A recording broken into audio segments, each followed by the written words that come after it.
Hey everybody, I thought I'd do a share with you from beautiful beach today in Cornwall. How lucky am I? Though it's very windy but very beautiful, so I hope you can hear me okay. Sorry if you can't.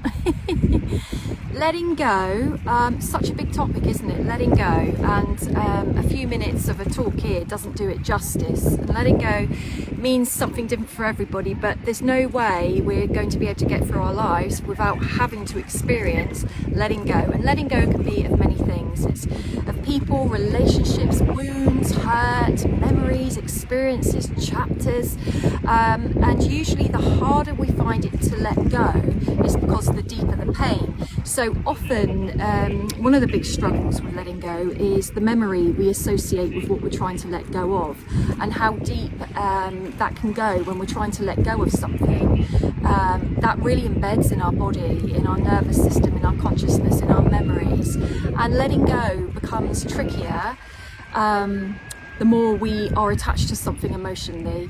There's a lot of benefits to letting go: peace, good sleep, less anxiety, better connection with relationships, being present, just being happy, joyful, making space for new experiences. But I think it's a really, really big test on a human and spiritual level what it is to let go, because as human beings, there's so many experiences down here for us to experience that are tough. If we don't learn to let go, we're going to have trouble, we're going to have mental health, we're going to have depression, we're going to have anxiety, we're going to have ill health, we're going to be living in the past, which means that we're not here showing up in the moment, we're somewhere else mentally, we're emotionally distant, and it robs us of our future, so it serves no purpose. But I do think sometimes when it's really painful, it becomes addictive to stay holding on. Letting go can be because we're deeply wounded, because maybe there's an injustice, maybe we didn't want to let go of a situation, it was taken out of our control. The typical one is relationships, struggling to let go of a relationship, but sometimes it's our mindset that believes that that relationship should have continued, when actually everything in the universe is conspiring to say let it go because it no longer exists, and usually for your highest good, or contracts come to an end.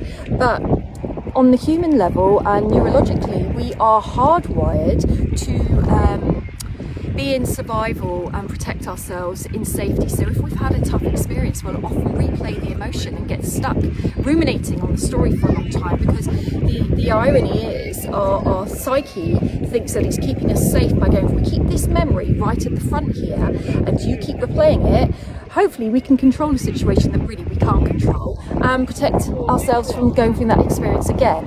It's faulty thinking. It serves a purpose, but it can also keep us stuck and stop protecting us. It's great while we're ruminating, while we're doing the healing work and we're reflecting and becoming wise from our experience, but thereafter it becomes a faulty coping mechanism, and it keeps us frozen and stuck, and being in freeze is very hard to bring ourselves out of. So working through what is it that I'm struggling with here, and giving yourself a good healthy dose of compassion. And remember, you have a right to be happy and have your peace. And symptoms of the soul is depression, anxiety, upset, anger, and anger is a key one to struggling to let go. We get so super attached to a memory of something, but what it is to let go of things we can't control. We can't control what's been and gone.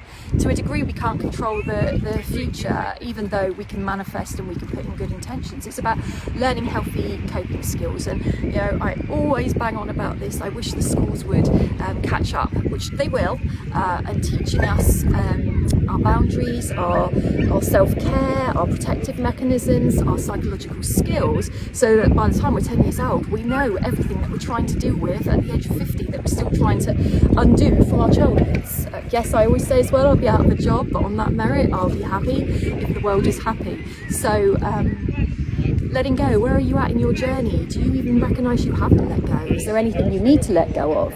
And it is about letting go of control and making a healthy choice to choose peace over resentment, pain, hurt. How long do you choose to hold on to that? And that's when you can start your journey of letting go. Have a super weekend, everybody.